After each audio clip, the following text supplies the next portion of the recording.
How do you make a photo black and white in Lightroom Classic? There's a couple of different ways to do that. The simplest is to come into the Basics section, come down to the Saturation slider and just reduce this all the way to -100. That's going to take out all of the colour in the image, and then you can play around with the other sliders and the other effects to get the look you want. Let me just undo that.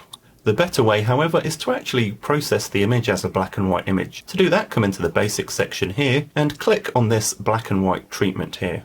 You can see now the profile changes to Adobe Monochrome, and this gives us some extra controls, which I'll show you in just a second. So now if we alter things such as the white balance, we're not going to change any of the actual colour information because we're no longer working with colour.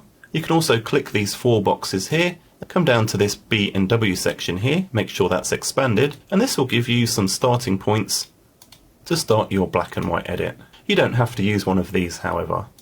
Let's just click Close to go back to the Basic Editing tab. Notice down here vibration and saturation is greyed out. We can't actually change these sliders because we're not working with colour information now. You can once again make any edits that you want.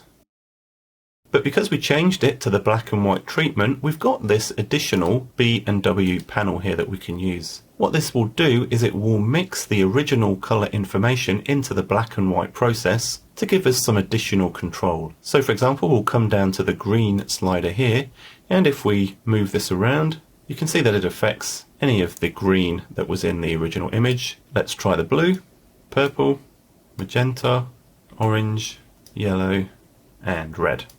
When you're happy with the black and white mix, you can of course keep making additional changes